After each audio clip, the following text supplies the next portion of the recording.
There we go. Thank you so much. So now I would like to introduce Dr. Nadia Ali. She is the founder of Functional Integrative Medicine Practice for Functional Holistic Healing. She's been practicing for 16 years.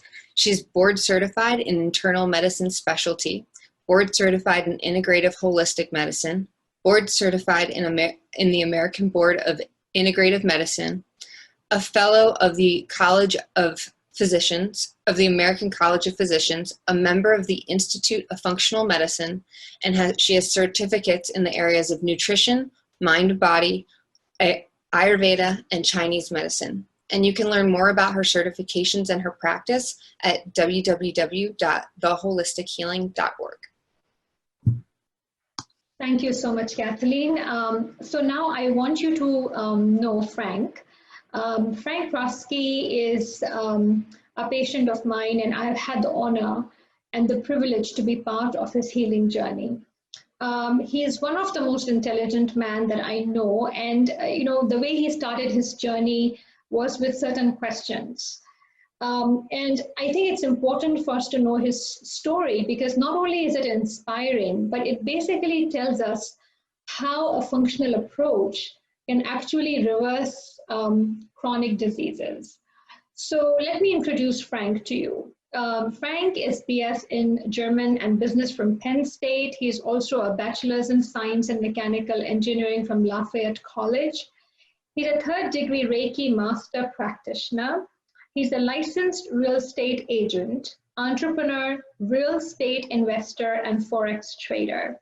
So with that, Frank, I want you to please tell us your story, and thank you for giving us the opportunity to share your story.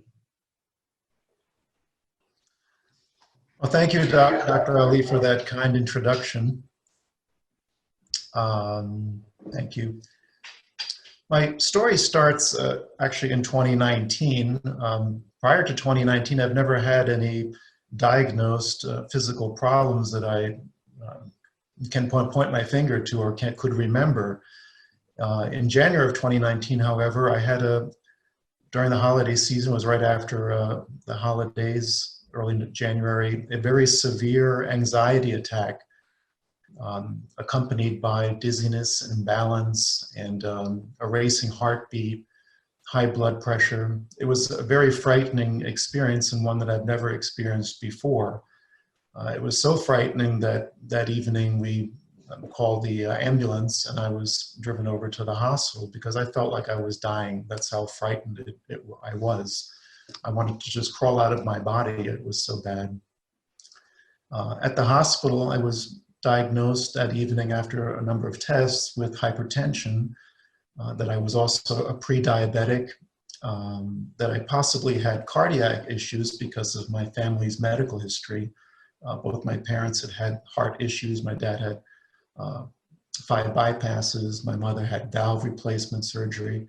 So it was, I guess, conceivable that I might have a genetic predisposition to these things.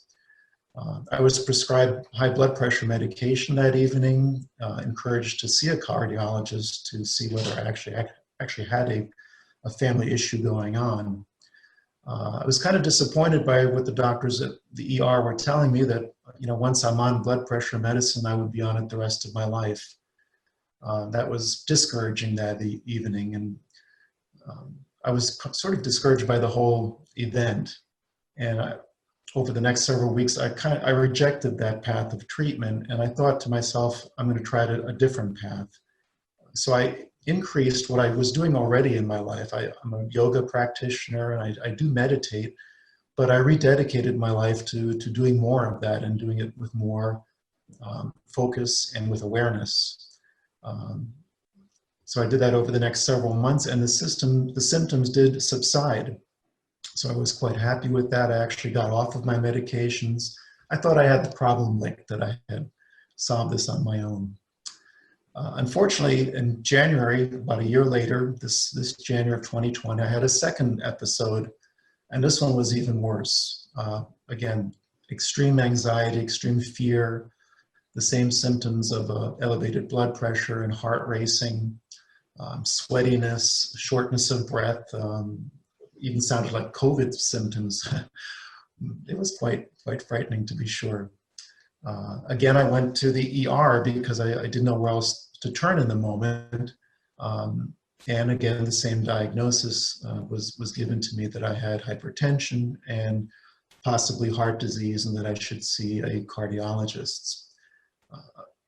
No mention was ever made of any root cause, and being an engineer, as you saw in my bio, and sort of a technical person, a left brain person, I wanted to know what's causing this. You know, do I have a real issue, or where does it stem from?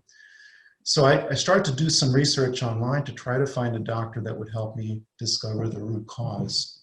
I found the Institute of Functional Medicine online. You can see the website there. And I scrolled through various postings by different doctors. I came across Dr. Nadia Ali's posting. And what intrigued me about hers, and after researching her website, I was further intrigued by her definition of functional medicine.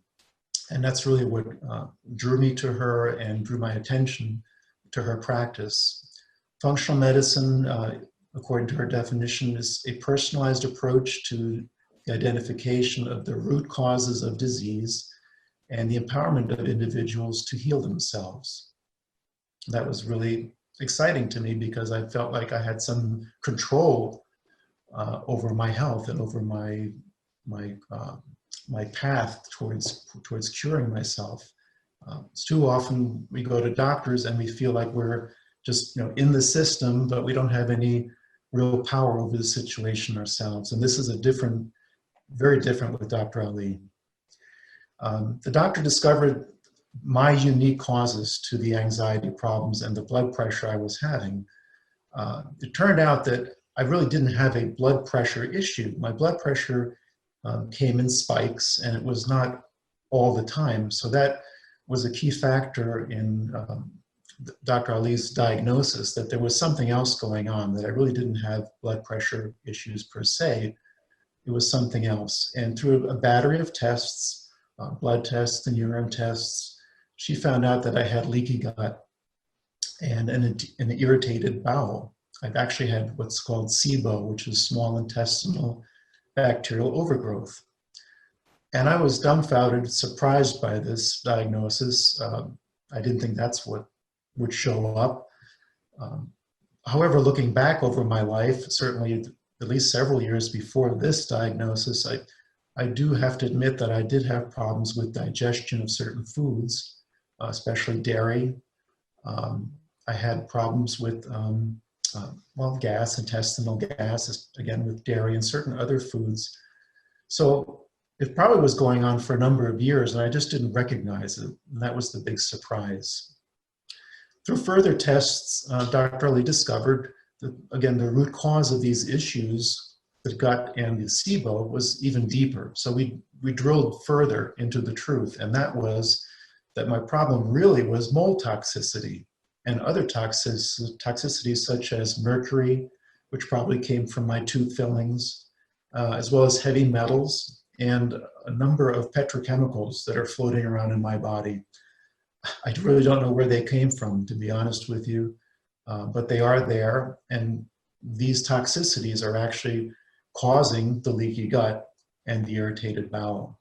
So that's how important it was to trace back the root cause of high blood pressure to something that wasn't even in a discussion format with other doctors at the hospitals or at the ER.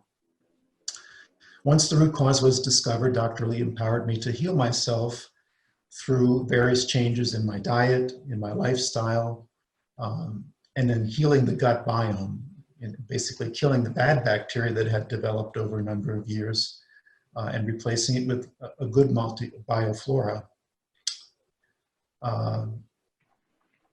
Could we go to the next slide? Sure. Yeah. So since then, since the beginning of this process in 2020, in January, it's been 9 months now, I've had really a dramatic change in my life. I don't have these blood pressure spikes anymore. They're gone. I've been able to totally get off of my medication without any adverse side effects. My blood pressure range is well below normal. I'm very happy with it. My brain fog has decreased. I can think clearly. I don't have fear. My SIBO condition is gone. It's basically cured. And I have a dramatic increase in energy and stamina. I have a sustained weight loss going on and a healthy weight management. I'm not fluctuating in my weight as much as before. It's pretty stable. So overall, I've had dramatic results, and I'm so thankful for them. And again, for Dr. Ali for giving me the tools and the awareness to listen to my own body. I think that's really the key, is that through science, she helps us discover how to listen to our body and to find out what's really going on. And I do so wish that medicine overall would ask that real question in the beginning when meeting a patient, is what is the root cause? And I think that would set most of us and many of us on the right path much quicker and be life-changing. So again, thank you, Dr. Lee, for helping me to this point, and I look forward to continue working with you. Thank you, Frank. It's really an honor. It's very gratifying when we see that people are actually able to have a complete reversal of their disease and how liberated they feel, because finally they get their life back and they know that they can look to the future with hope that they'll continue to be able to do well because they're listening to their bodies. And I completely agree with you that listening to the body is the key, and you don't need a physician to tell you what you need to do. You actually have a body that communicates with you. So I think that is really, you know, if I were to say that's $100 million statement, if you can learn it, then you don't need physician. You have your own physician within you. So that's great. Thank you, Frank. Yeah, thank you so much. And Frank's story really shows that, like, even a mild case of IBS that can lead to significant issues, and it can also lead to serious consequences. On the contrary, myself, I had pretty severe, like very serious IBS. I would double over after eating foods, and I wasn't sure which food was even the trigger.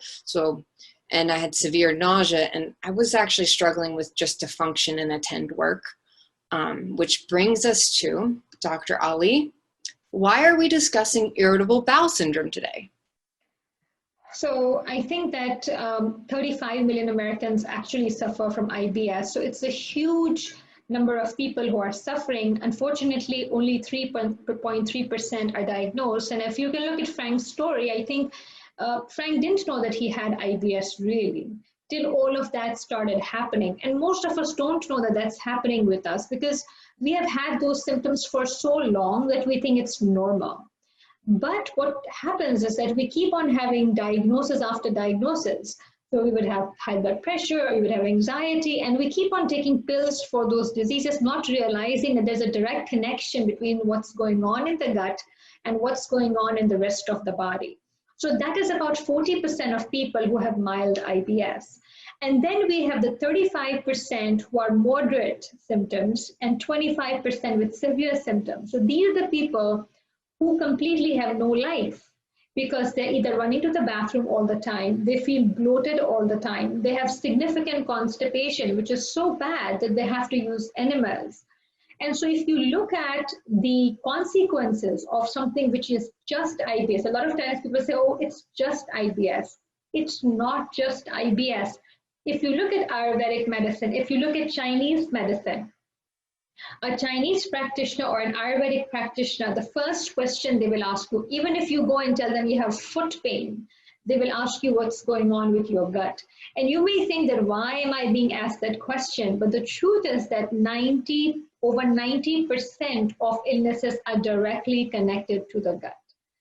And so if you look at the annual visits, just for IBS is 2.5 to 3.5 million physician visits happen for IBS. And obviously these are not mild ones. These are moderate to severe symptom patients with a cost of $30 billion. So it's critically important that we address this issue and people realize this is something they can do something about, and it is directly related to what we are putting inside our body.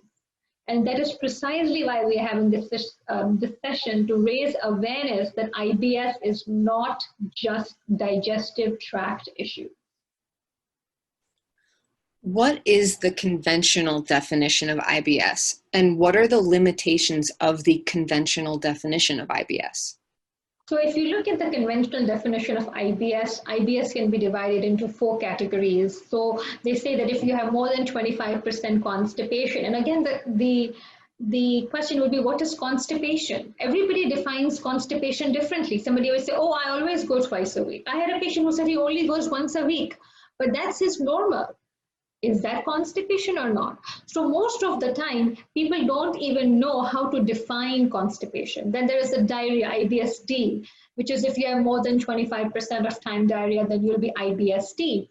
Then there is IBS mixed, which is if you have both constipation and diarrhea more than 25% of time, that's called IBS mixed pattern.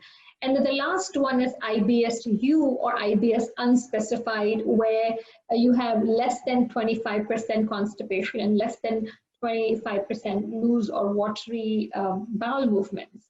So if you look at this definition, the primary issue with this definition is that it confines IBS to 2 symptoms, diarrhea and constipation. And you can have IBS without diarrhea and without constipation. And that is what I want you to understand, that this definition does not tell you that IBS is a major issue which affects and leads to multiple GI symptoms and many other non-GI symptoms. So that's issue number 1.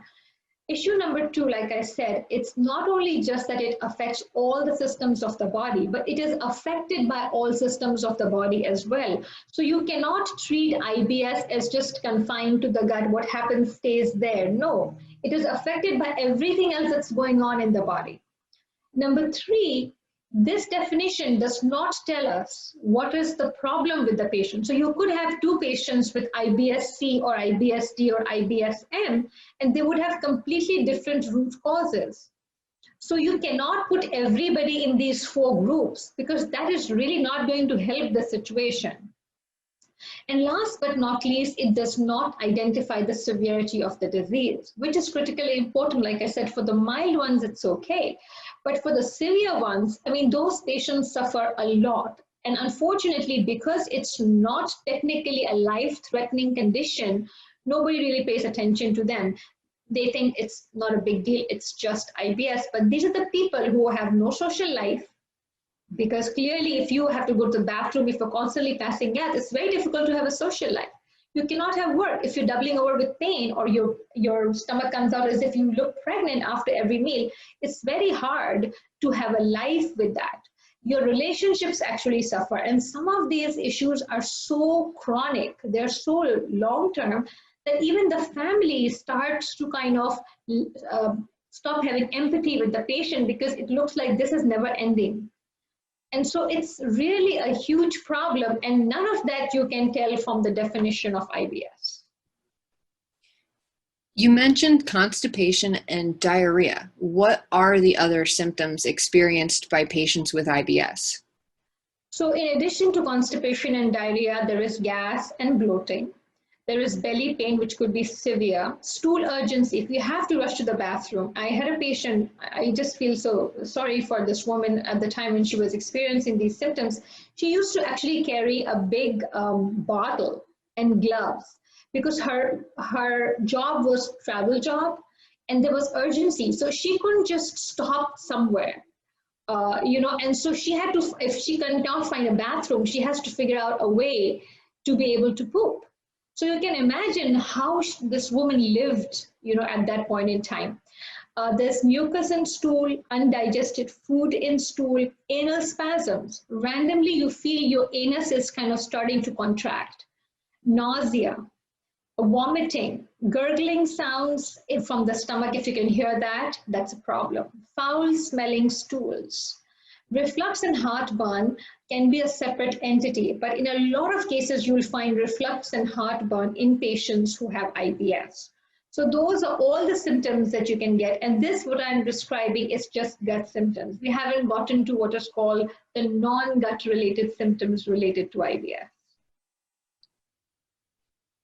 So we mentioned constipation, diarrhea, and incomplete evacuation. So what exactly is normal? What does it look like? So this is the Bristol stool chart, and a lot of GI physicians actually use it. So what is normal? The type 3 and type 4 is normal. So what should a stool look like? A normal stool, first of all, everybody needs to have a bowel movement a day. If you are not having a bowel movement a day, whether a bowel movement or a couple of bowel movements a day, it means you are constipated. We are supposed to have a bowel movement every day. And at the end of it, you should feel that everything that was in there is out. So that is what we call complete evacuation. Thirdly, it should be long, firm like a snake, and it should not float. Fourthly, there should not be any undigested particles in it. So you have to look at the color of your poop. And I know some of you might be thinking, oh, this is gross. But no, this is the most important thing, because remember at the time when we did not have any diagnostics, the way we diagnosed diseases was through understanding what the bowels look like. And even now, it's very important to be able to look at your bowel and see if there's undigested food in there or not. You have to know, is it really foul smelling? If you are having constant gas throughout the day, that is not normal. If you have gas once a day when you have your bowel movement, that's completely acceptable. But it should not be happening throughout the day. You should not have bloating post meals. That is also abnormal. So those are the criteria which will help you understand this is what normal is, and this is what you have to look for. You mentioned that IBS is a systematic disorder. What are the other organs or systems in our body that are affected by IBS? So if you remember Frank's story, and I'm going to refer to that the first thing that you see here is that you can have high blood pressure. You can also have high fasting blood sugar and high triglyceride directly related to IBS. We actually have research which shows that. All of the stuff that you see here, we actually have data. There are papers which show that. People with IBS have also been found to have high risk of autoimmune diseases. They have high risk of asthma, rheumatoid arthritis, and psoriasis. They're also at high risk of what is called temporomandibular joint syndrome, which is pain in the jaws, which is also linked to anxiety. Irritable bowel syndrome patients have very high likely possibility of having anxiety, panic attacks, depression, bipolar disorder, as well as schizophrenia, because the gut and the brain has a very strong connection. The other thing you see is that a lot of times, people go to the bathroom, they have what we call urinary frequency, and they think they have a urinary tract infection. But that's not because of an infection, especially if it's happening again and again. If you have IBS, you might have what is called interstitial cystitis, which is bladder inflammation, which can look like an infection, but it's not an infection. Unfortunately, if nobody picks that up, almost 30% of patients with IBS will have increased urinary frequency from interstitial cystitis. If it is not picked up, then you will get antibiotics again and again and again, which will actually worsen the situation because you are killing whatever good bacteria is left. So it's important to understand and know that. IBS is also linked to sleep issues. I've had patients who say, we wake up in the middle of the night, we have to go to the bathroom, we have to pass gas, we have to go to the bathroom. They can never go to sleep because at least once or twice we wake up. Brain fog, headaches, migraines, especially intractable migraines. I've had a couple of patients who actually had Botox because none of the medications was working. And even after Botox, they were having headaches. And there's direct connection between IBS and migraines. Fatigue, fibromyalgia, which is aches and pains all over your body. IBS has a direct connection to hormones as well. So we see women having vaginal spasms, they have pelvic pain, and they have what is called severe premenstrual syndrome. And like I said before, you have estrogen and progesterone receptors in the gut. That is the reason why women are twice as likely as men to get irritable bowel syndrome. And there is a very, very close hormonal connection to it. What are the root causes of IBS? So Sir William Osler said, it is much more important to know what sort of patient has a disease than what sort of disease a patient has. So this is the limitation of a conventional approach. The conventional approach pays too much attention to the disease rather than to the patient. If you want to know the root cause, you have to stop focusing on the disease and you have to focus on the patient. It is not important to make a diagnosis because a diagnosis is merely a label. It is more important to know why that is happening. And that can only be figured out if you know your patient inside out. And so if you look at the gut-related causes, you can have two people with exactly similar symptoms, except they will have completely different root causes. So if you look at the gut-related root causes, one of the most important root causes, which Frank was also talking about, was microbiome dysbiosis. Microbiome refers to the gut microbiome or bacteria, viruses that live in the gut, and dysbiosis means imbalance. That's one of the primary causes of IBS. The second thing that you see is malabsorption. If your gut's ability to absorb nutrients or food is affected, you will have IBS from that. Food sensitivity. If there are certain foods that you are having against which your body is throwing an immune response, then you will have symptoms of IBS. Leaky gut. Leaky gut is a very important cause of IBS, and Frank referred to that as well. Leaky gut is simply that your intestinal lining is actually broken. There are actually holes in it.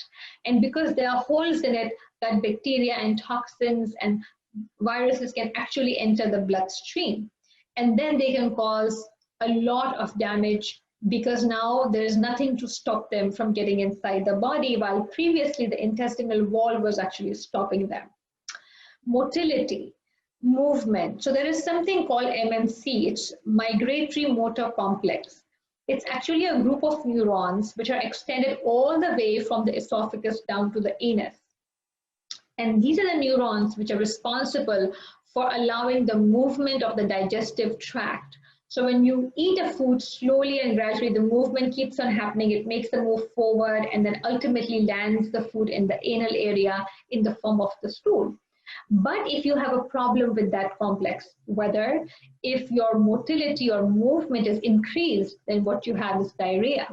If your motility is decreased, then you either have constipation, or what happens, because the food stays in one place and then the bacteria eat that and they make a lot of gas, and then you have what is called bloating that you witness after meals.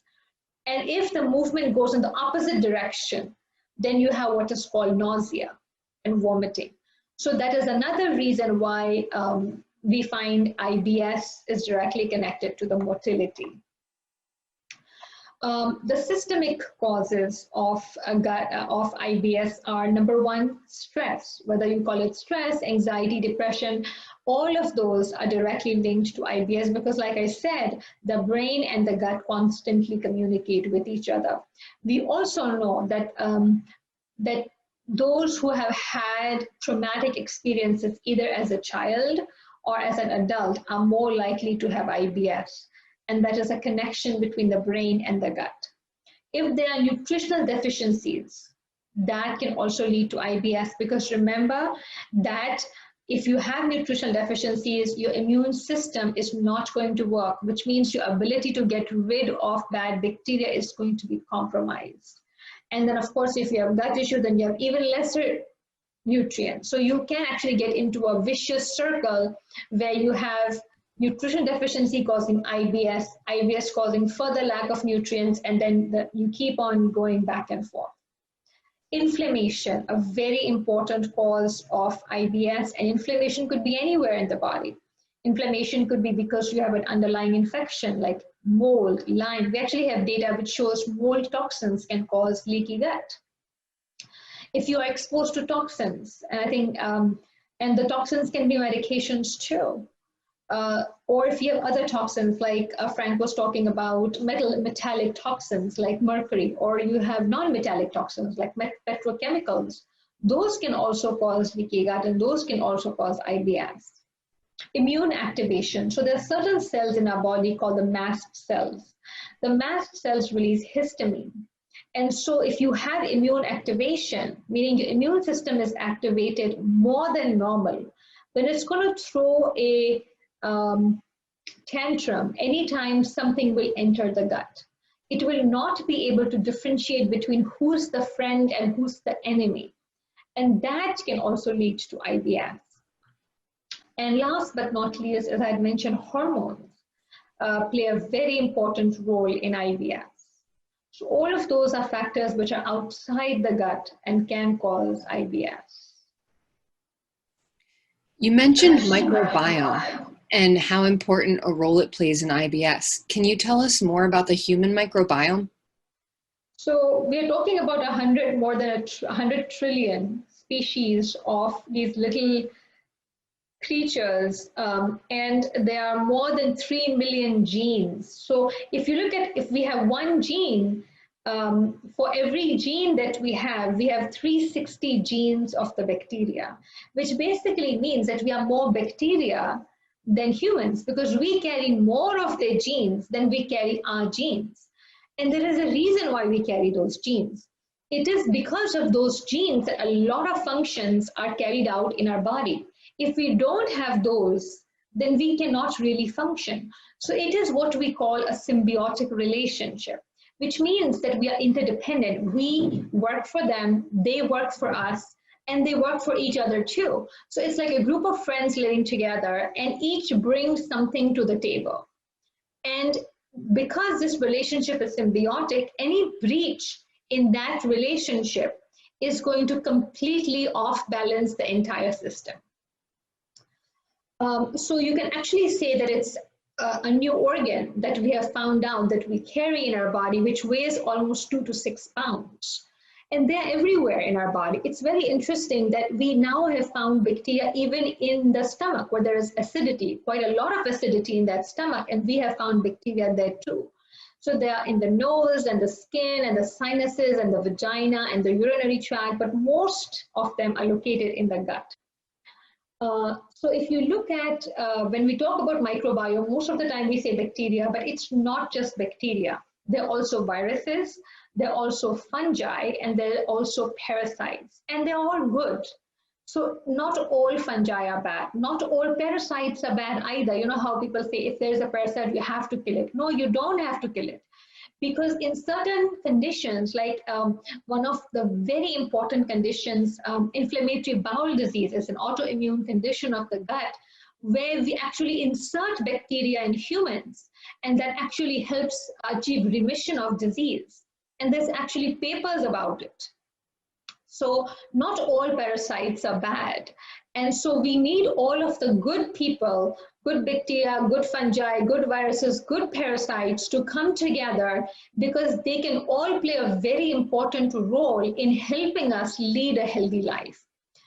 So if you look at the role, the most important role of the microbiome is protection against pathogens. So remember that if somebody comes in our system and tries to disrupt this symbiotic relationship, these bacteria, fungi will become a barrier. They will not allow it to settle down. So they actually are our defense line, actually. The second thing is that they also make nutrients. So they make vitamin K2, they make B12. So if you don't have them, then you don't have the essential nutrients you need to function. The third very important role is immune system development. And this is where we say that, you know, if you have issues with allergies, if you have issues with autoimmunity, it has a direct connection with the gut, because it is the bacteria which can make sure that the immune system does not just become hyper and does not start attacking everybody. So this is what keeps our immune system calm. The next one is intestinal angiogenesis, which is the bacteria actually help us make blood vessels in the digestive tract for the supply of blood, for the supply of nutrients. And here you can see the next function is the function related to weight, because they directly impact the storage of fat. So there are people with IBS who will say they cannot lose weight. And there are people with IBS who will say that they cannot gain weight. And in both categories, the issue is the same. It's the type of bacteria that's present in your gut that is going to determine what's going to happen with your weight. And that's why when Frank said that he has been able to achieve or sustain his weight is because he has now a balanced microbiome which will not allow him to get excess weight, or it will not make him lose a lot of weight either. And that is what we call a state of homeostasis or balance. The next thing which is extremely important is what is called short-chain fatty acids. Short-chain fatty acids are actually, you can call them certain molecules like butyrate, which are made by the bacteria. We cannot make them, but we need them. So butyrate actually can reduce the inflammation of the colon. Butyrate can actually repair the leaky gut. Butyrate actually prevents colon cancer. We desperately need butyrate, but we cannot make it. We are dependent on the bacteria to make it for us. And then last but not least, their role is in the central nervous system, which means our brain and our neurons, because we now know that the gut bacteria can modulate, and their imbalance can cause neurological diseases like Parkinson's disease, MS, Alzheimer's disease. So that is another role that they play in this process.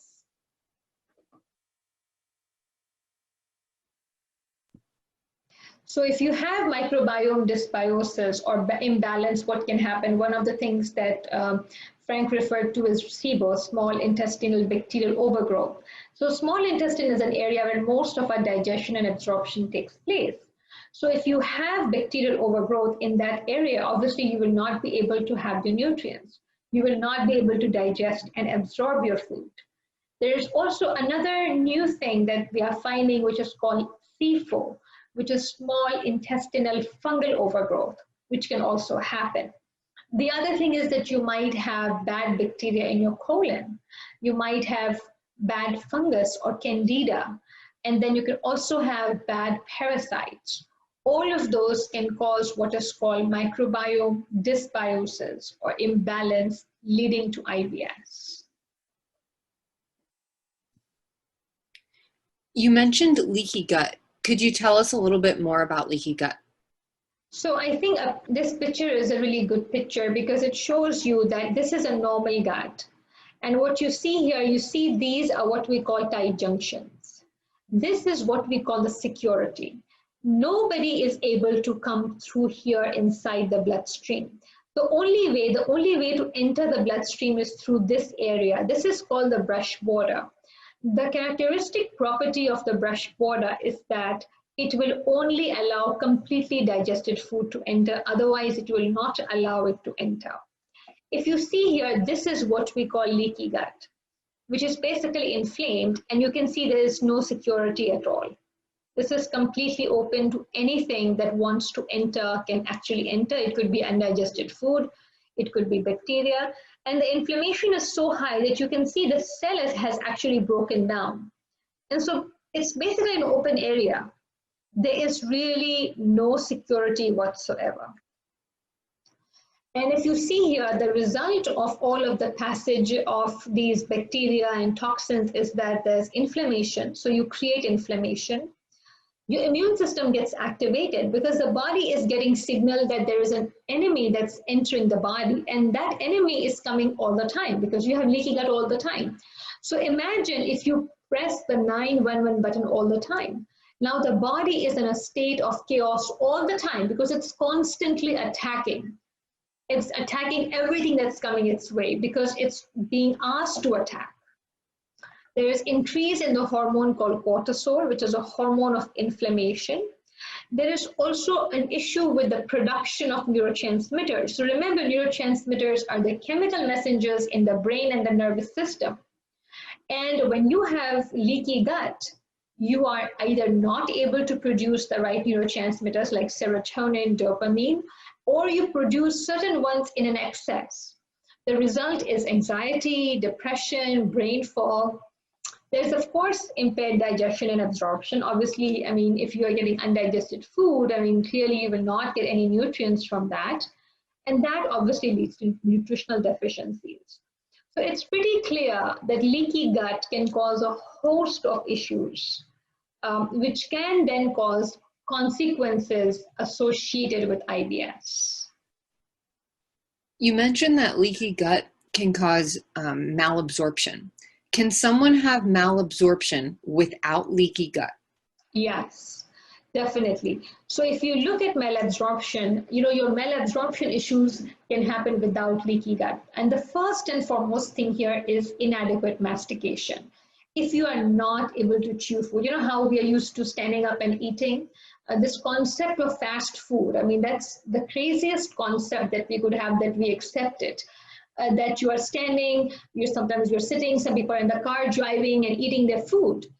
Imagine you have no time to even chew your food, which is the most important step, because the saliva actually has enzymes which starts the process of digestion right in your mouth. So if you don't have this important step, you are going to have problems going down.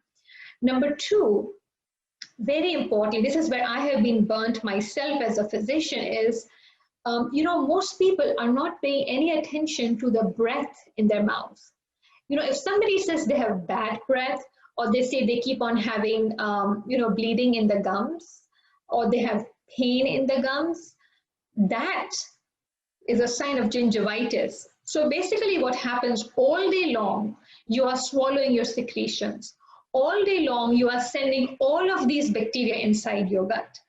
And the reason why I said I was burned was, we had this gentleman who came. He was a young man. He came, he had SIBO, we treated him, we removed all the root causes. He goes home.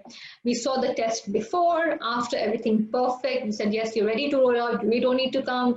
We see you in 6 months, something like that. And 2 months later, we get a phone call. And he said, oh, I feel like I have some symptoms. And I couldn't believe it. I said, how is it possible? You know, we have data to support, everything is perfect. I said, are you sure? Did you change the diet? He goes, no, I have not changed the diet. Did you change the supplements? He goes, I did not change the supplements. And I know he's telling the truth. Why would he not tell the truth? Then I get him in. I said, is there something that I need to know? Is there any other symptoms? And then suddenly he says, oh, sometimes my wife tells me that I have a bad breath. And I was like, oh no. And so I said to him, why did you not tell me this before? And he goes, it was really not bothering him. But that was the most important step, because that was the source of the bacteria. And so we killed everything, and now he keeps on putting it inside him. No wonder the symptoms were coming back. And then he said something even more interesting. So then I said, is there anything else? Because I just want to know once and for all if there is something that I need to do about it. And he says, I have postnasal drip. And I was like, oh, so if you're growing something in your nose and then you have postnasal drip, you put it all the way back inside your mouth. So now not only is the bacteria inside your stomach coming from your mouth, it's also coming from your nose and whatever you're growing in your sinuses. So it's very important that the mouth be taken care of. The next thing is your stomach. Stomach has acid. It also has something, an enzyme called pepsin, which is extremely important for protein digestion. So remember, we have people who take over-the-counter acid blockers. So sometimes they take omeprazole, sometimes they take protonics, without realizing that HCl is critically important for digestion and absorption. Particularly certain nutrients like B12, magnesium, you need acid for that. Third thing, you know, if you have a gallstone, you are suggested just go ahead and remove it. And we remove it as if we don't need it. But remember that bile is extremely important for the digestion of fats. And yes, the liver does make bile. So your liver has to be functioning. The gallbladder stores the bile. So if there are gallstones, you have to ask the question, why are gallstones forming? Is there something wrong with the quality of the bile?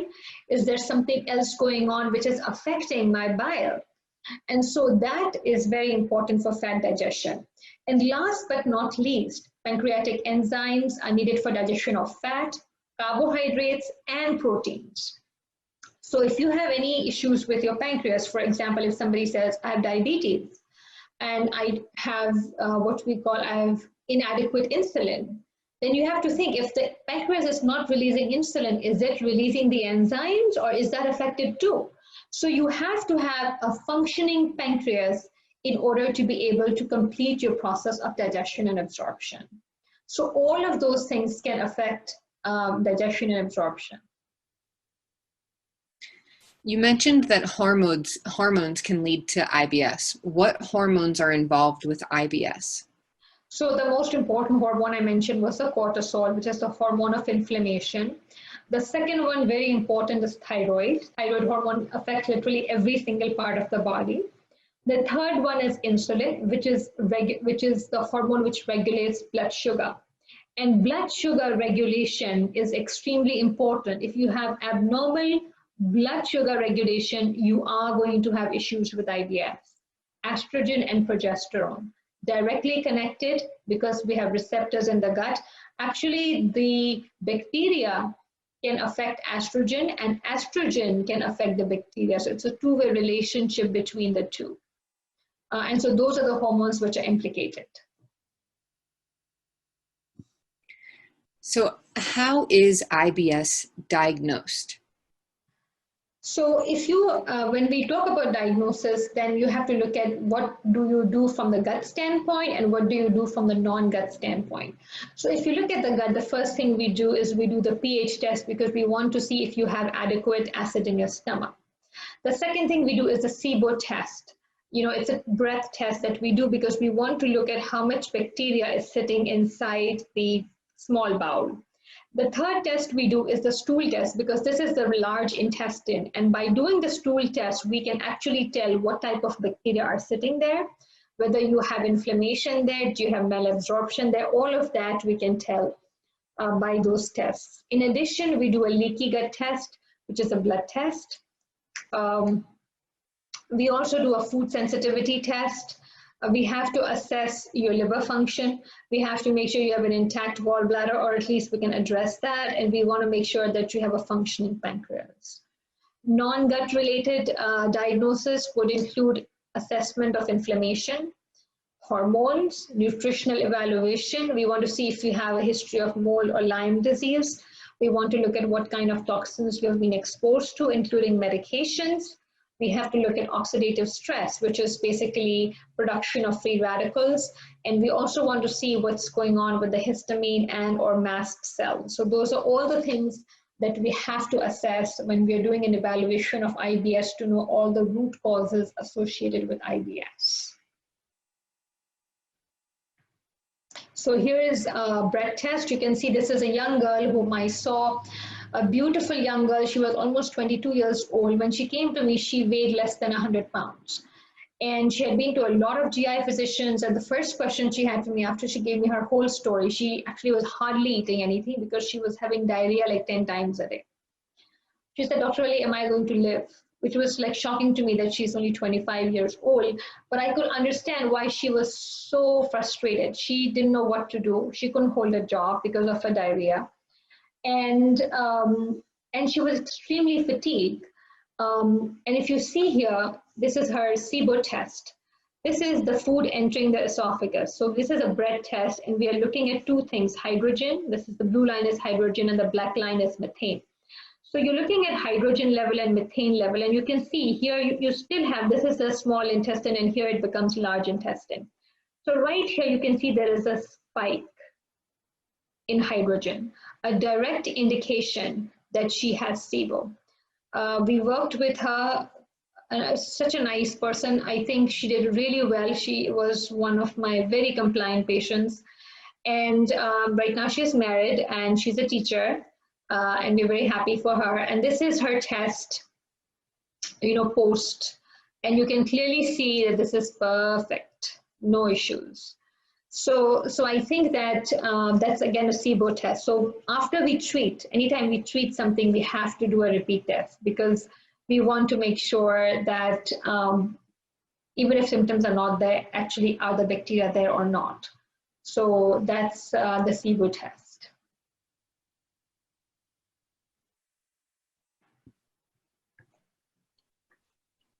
What is the conventional approach to IBS?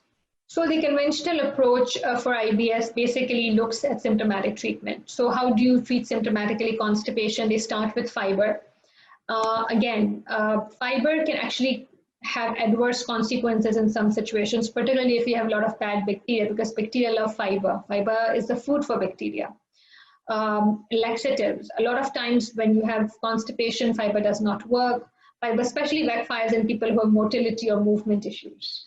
Because first you don't know how to move your bowels, and then you add fiber, which is like even more bulkier. So now you have put a lot of stuff in there that's not coming out. Laxatives, chronic use of laxatives can actually damage the colon. It can damage the muscles and nerves of the colon. It can cause electrolyte and mineral imbalances. It can cause dehydration. That's the other thing. The idea of a conventional approach is to try and use medications that would help relieve the symptoms.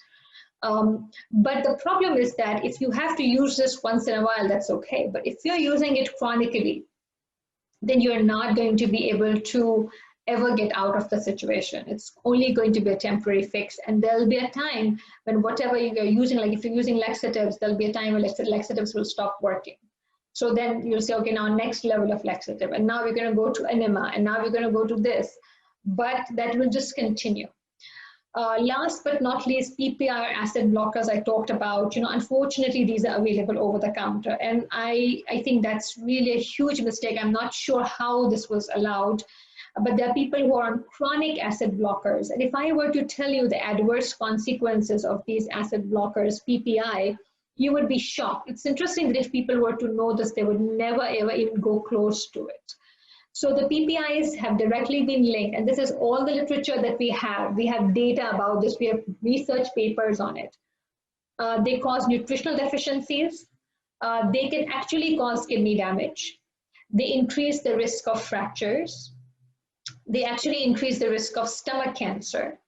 They increase the risk of pneumonia, small intestinal bacterial overgrowth, C. diff, Clostridium difficile. This is a bacteria which has serious consequences to the degree that you could actually have your colon removed if the infection is severe enough. PPIs actually increase the risk of heart attack, and they actually cause memory loss. I mean, the question is that, yes, this is a treatment. When it was initially studied, it was studied for 3 months, but now people are on it forever. So the question is that, is this really a solution, or is this the beginning of the problem? And so that is the problem, that when we use a symptom-based approach, and I would argue that even on a supplement basis, like, some people will say, okay, give me some supplement for the symptom management. You are still band-aiding the situation, and there'll be a time when the supplement will stop working. So you really need to find out, what is the actual problem and address that instead of trying to symptomatically address the issue. So, is IBS reversible? So I came across this cartoon, which I thought was very interesting. In the conventional medicine, you're supposed to live with your IBS till they find a cure. And you may have to die with your IBS if the conventional medicine is not able to find a cure. But in functional medicine, IBS is definitely reversible. There's no question about it. And how do you reverse it is really the question. It is not a quick fix. And I'm not going to make it sound like, oh, today you'll get some supplement, tomorrow you'll be perfect. No. It's an approach, it's a process where you have to know what's the root cause, you have to know what's the severity of the situation. And then you have to devise a protocol, because you want to identify and reverse all the causes that you have found. And we often use the 5R approach for that, and I will go over that. And then at the end of it, you are supposed to have a preventive plan, because it's not enough to kill. You also have to have a plan of how will you make sure that this thing does not come back. And that's what we call the maintenance plan. The 5R approach that I was telling you about is this. Number one, remove. You remove all that you don't need, whether it be bad bacteria or parasite. Number two is replace. Replace what you don't have. If you don't have certain nutrients, if you don't have enzymes, you replace it. Number three is repopulate. Find out what bacteria is missing. What is the missing piece that needs to go back into your gut. You have to repopulate, repair. It's not enough to kill. You want to make sure that you repair the gut that has been broken. And it's very important to repair it, because if you don't repair it, the gut function will still remain compromised. And last but not least is rebalance, which is what we call a state of homeostasis. How do you balance the gut back to the state that it was? So that is the 5R approach. In every individual, what you will be removing will be different. What you will be replacing will be different. What you will repopulate will be different. Your strategy of repair is going to be different. And your rebalancing plan will also be different. So even though there are some principles, but this is like, but you have to individualize the approach. So how is IBS connected to nutrition? So of course, the first and foremost thing is the deficiencies. If you have IBS, you have very high likely possibility of having vitamin deficiencies, mineral deficiencies. You may not have short chain fatty acids, which the bacteria make, such as butyrate, and you may have deficiency of antioxidants because of production of free radicals. But the other thing is hydration. Hydration is extremely important. We now know that drinking over 8 glasses of water actually helps both the IBS-C and the IBS-D, constipation and diarrhea. Diarrhea is the key, and Frank might be able to talk more about it because all my patients keep diaries, and that is the key. That is how you listen to your body. So when you hear him say that the key is listening to your body, one of the key ways of listening is to keep a diary. Maybe if somebody wants to know, maybe Frank can elaborate on it in terms of how he did that. It's not easy. I will tell you, it's not easy, but it's very, very, very informative. It's not informative for me. It's informative for the patient to be able to see what's going on and how what he or she is eating is affecting him or her. Food sensitivities, again, is something that is a relationship of nutrition to IBS, to know what foods your body does not like. Last but not least, prebiotics and probiotics. So prebiotics are what we call the food for the bacteria, and probiotics is the actual bacteria. And we oftentimes say, oh, prebiotics and probiotics are great. Not necessarily. In some people, prebiotics may exacerbate the symptoms, and probiotics may do nothing or may actually make things worse.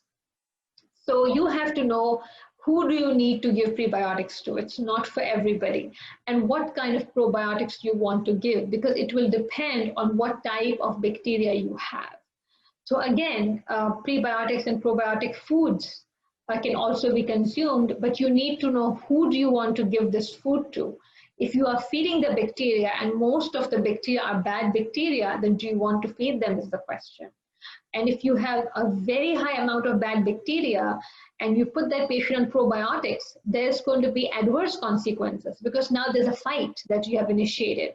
You're putting something in there, and the ones that are there, they're not interested in giving up their spot. So that can actually be a problem. So how is IBS connected to lifestyle? Physical activity. We actually have research which shows that moderate intensity physical activity of between 30 and 60 minutes done over a period of 6 weeks can actually help IBS. And this is something you can do right away. You don't need to see a physician for that.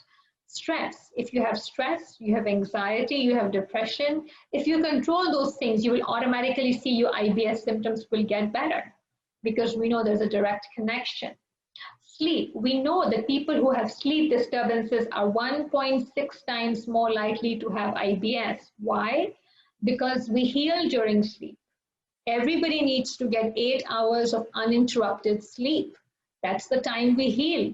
Remember that the body, every single cell of the body has a clock.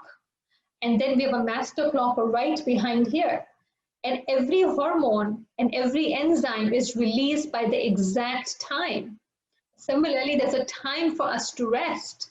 And if you don't rest, then you actually create a chaos in your own body, because the system is not sure what it's supposed to do, whether it's supposed to rest, is supposed to release enzymes, not release enzymes, because now you're going against the system yourself. So that's very important.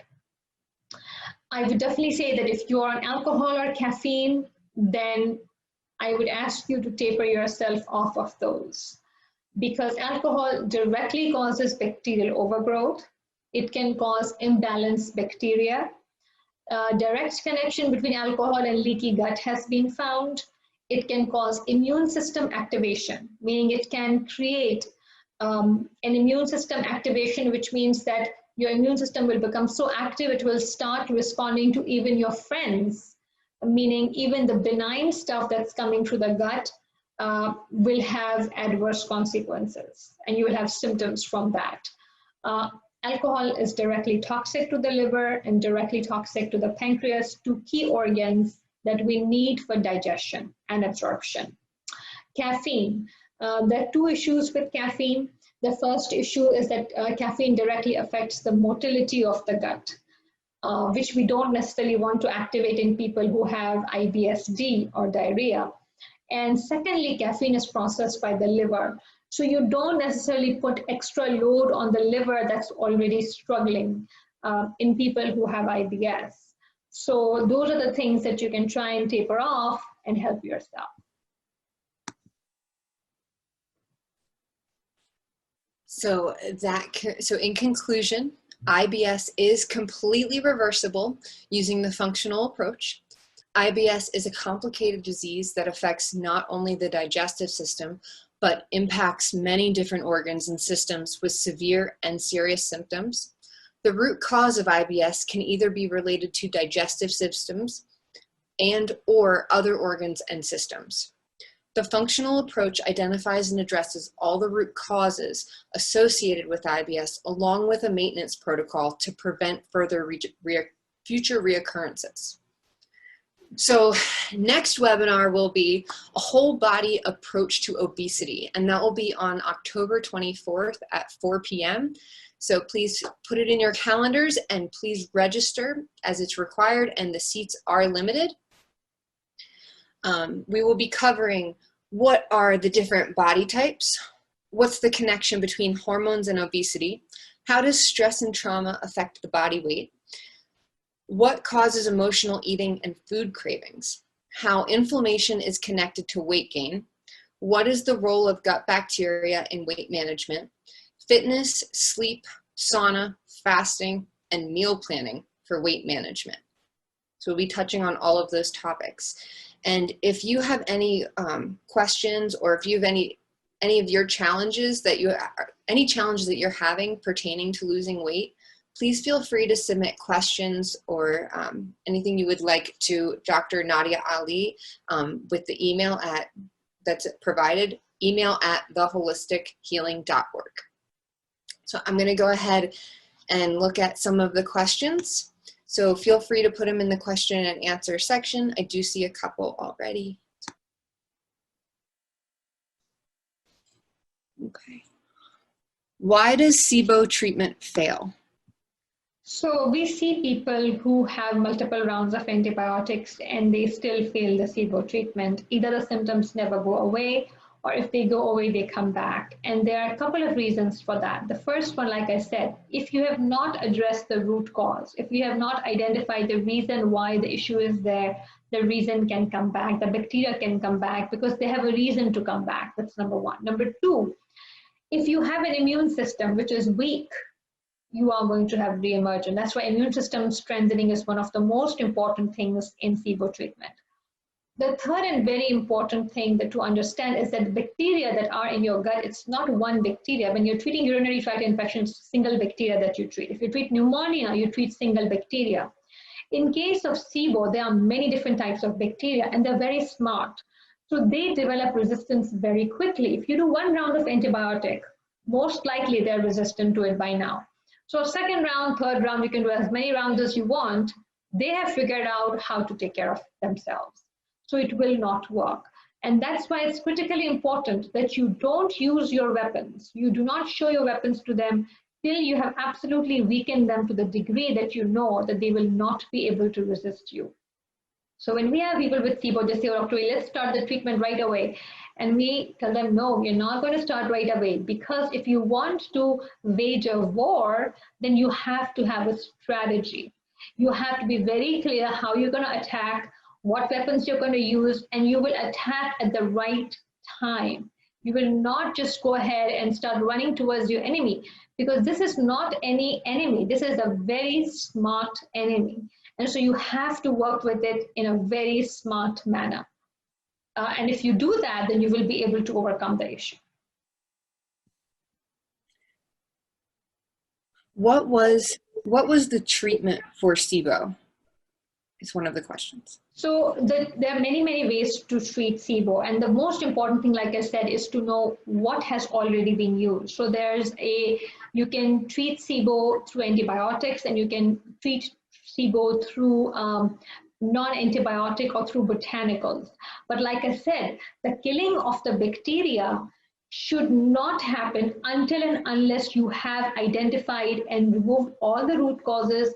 You know, absolutely, you're sure that the power of the bacteria is extremely low and your immune system is extremely strong.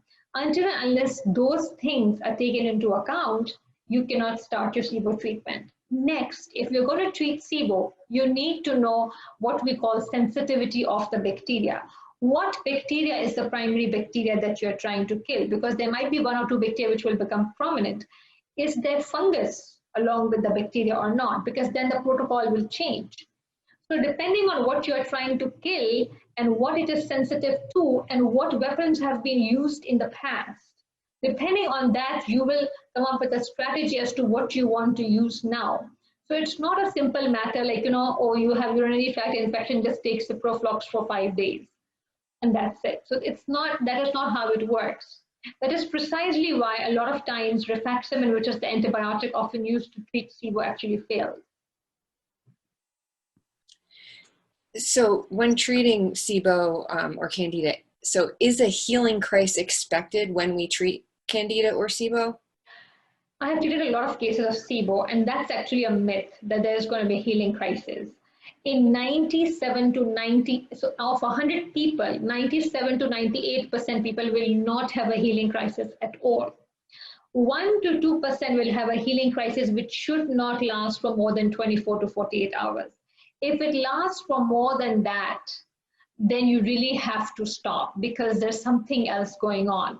So if you have treated the person well, if you have supported that person well, your chances of having a healing crisis is less than 2 to 3%. And even if it happens, it will not be more than 48 hours for the most part.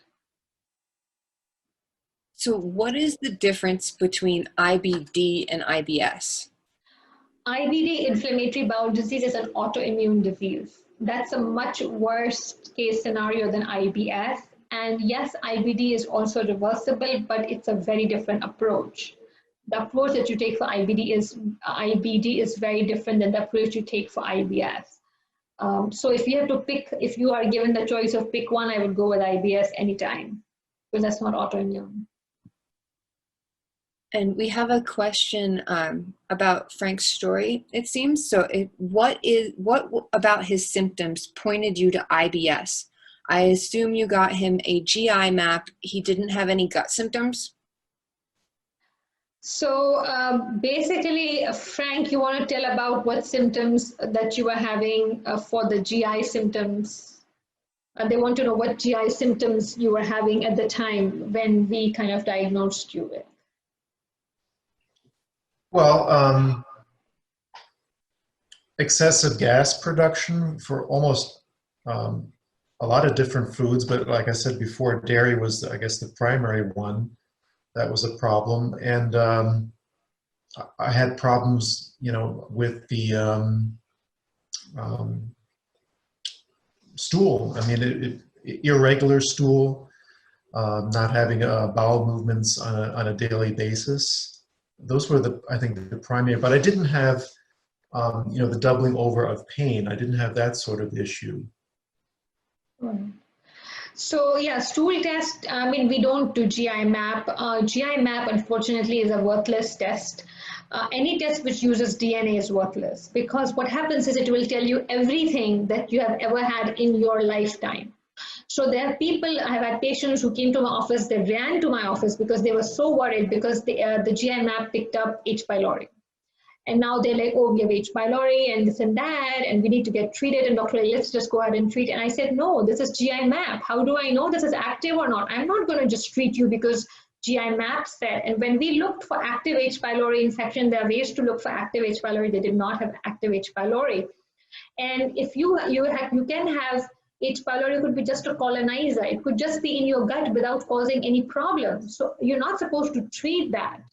So that is why I don't use a test which actually just looks at DNA. You really have to look at a test which does culture.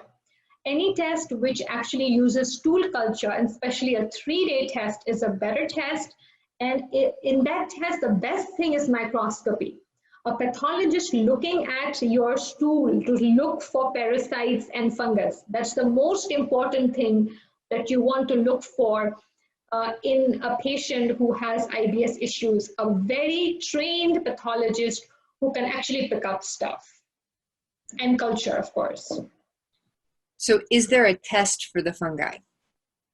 Yes. So remember I said to you that the pathologist can actually find yeast in the stool. And then there's another test that we do. It's a urine test, which is the best test for fungus is the urine test, because it is very hard to grow yeast. You can see it sometimes, but you won't be able to grow it. And sometimes you won't even see it. Because remember that even though you're doing 3-day stool test, you could have that fungus in a part of stool that you have not taken for the test. But if you do the urine test and there is a marker, special marker called arabinitol or arabinose, in some tests they call it arabinose, if you have that marker, that's a direct indication of fungus that is in your gut and you see it in the urine. So that is a much better test if you are trying to look for fungus overgrowth. How do you know which probiotics are working or what your body needs? So that is why you do the stool test, right? Because the stool test tells you what you have and what you don't have. And depending on that, you make a decision of what kind of probiotic you want to throw in this person. You will not just pick up a random probiotic and start somebody on it, because the person, let's suppose you have a probiotic which is lacto-based, lactobacillus-based. Well, the person already has too many lacto. So why are you kind of wasting so much money and resources on that probiotic? Why do you not look at the stool and actually give that person what they actually need? So how does a conventional doctor know which prebiotics and probiotics to prescribe? Well, they don't really do the stool test. Usually what they would do is they would pick a good brand of probiotic and ask you to take it, hoping that it would help you. And a lot of GI physicians are now talking to patients and telling them to use good brands of probiotics. But that is not what we call customized probiotics. And that is the key. You need to try and customize it to the patient. And now we also know that probiotics like lactobacillus, let's suppose you say lactobacillus. Lactobacillus has many strains, and different strains are used for different diseases. So lactobacillus rhamnosus is very different from lactobacillus acidophilus. So not only do you need to know what bacteria you're looking at, you also need to know what strain of the bacteria you're using and why you're using that. And that is very important. Most people think, oh, I'm getting lacto and I'm getting bifido, but what strain of lacto are you getting? What strain of bifido you are getting is very important. It's not enough just to, because yogurts have lactobacillus. That lactobacillus is completely worthless because most of it is lactobacillus acidophilus. That's not what you need. Most of this data that we have is on other strains of lactobacillus. Plantarum, rhamnosus, salivarius. And so you really want to know what strain are you using. So do you leave treating SIBO until after all of the other treatments are in place? Definitely. The killing is the last thing that we do. Always. Killing is the last thing because, at the time when we use that killing, that patient has no symptoms by that time because we have weakened the bacteria to the degree And the patient is like, sometimes patients say, oh, do I need to get treated? I don't have any symptoms. Yes, because we have broken the power of the bacteria, but it's still there. So you have to eliminate it, but you have to eliminate it at a point where now it has no power. And then you will move to starving the bacteria, which will be your first step. You starve the bacteria, and whatever resistance is left, that's going to go away. And then you go ahead and treat it, because now the success is guaranteed. If I have episodes of UTIs that I'm being treated for, and one of my physicians said that it might be or is IC, is there a way to know which one I have? Yes, you can. If you're having recurrent urinary tract infections, remember that what we do in conventional setting, as soon as you have symptoms, you're put on antibiotics. You don't want to do that. You want to tell your physician, it's the second time I'm having it, I want culture. So when you do a urine analysis, the IC, interstitial cystitis, and urinary tract infection look exactly the same. You will not be able to know the difference. But when you culture, if you have an infection, it will grow a bacteria. If you have IC, you will never grow a bacteria. And at that point in time, you should be starting to ask, oh, is it really an infection or is it just an inflammation? Should I really take an antibiotic for that? So the culture is what makes the difference. So there's no reason to rush on with an antibiotic, really. You really should wait and figure out the situation, and don't kill more of your good bacteria through antibiotics. So how long does it usually take for SIBO, the SIBO treatments? So the actual protocol of SIBO is usually between 2 to 2.5 months. But the problem is not that. The problem is the prep before that. So remember that in the prep before that, you have to remove all the root causes. That takes more time than the SIBO protocol, because SIBO protocol is 2 to 2.5 months. But the problem is that if you have 5 reasons, 5 root causes, then we have to work with 5 root causes to remove those, right? If you only have 2 root causes, then we only have to remove 2 root causes. So the timeline will really depend on how broken is the body. If the body is less broken and the body has more resilience, this is another term that you need to know, resilience. So I had a patient who was 60 years old. And when she asked me, how long will it take? I said, I don't know. But what I was thinking in my mind, I think she's 60 years old. Will she turn around quickly or will it take time? I didn't want to tell her that it's going to take time, because remember that in medicine, you never say never and you never say always. You always should look at what's going on before you make an answer. You have to have some data to make that response. And interestingly, when we started treating her, within a month, that woman responded. And I was like, oh my God, she has amazing, amazing, amazing resilience. And she is 60. So I have 75-year-old patients who have responded so quickly. And I have young people that have not responded in like 4 months. It took me 4, 5, 6 months for them to respond. So actually what I found, and this was very interesting, because when COVID happened, they talked about immune aging. They talked about the age does not tell you if you're going to get into the hospital with COVID or not. It is immunity. What is the age of your immunity? That will tell you if you will be in the hospital or not. And the same thing is true for resilience. Resilience is not dependent on age. Resilience is dependent on what is the reservoir in your body to be able to heal itself. And so your resilience will determine how quickly your body turns around. And that is what really is going to determine how quickly we can turn around the root causes, and then how quickly we can start the protocol for SIBO. Could a baby that has constipation and diarrhea, could they have IBS? Yes. Actually, you will see mothers complaining about little babies, like infants. Oh, my infant is colicky. So think about it. It's a breastfeeding infant. How can they have colic? I mean, they're not even eating anything. What is that colic coming from? It's coming from the mother. The baby has eczema. How can a breastfeeding baby have eczema? It has something to do with what the mother is eating. If a baby is 1-year-old, 2-year-old, and they're having constipation issues, they're having diarrhea issues, it has to do with what's going on with the gut bacteria that they have, or what we are feeding them. Yes, they can also have IBS. We have a lot of patients who would say, oh, I was always constipated since I remember. Well, that's not normal. So yes, kids can have IBS. How do you find a doctor that works with me to do these tests instead of dismissing what I have as IBS and just to live with it? So basically, I think Frank mentioned a website called Institute of Functional Medicine.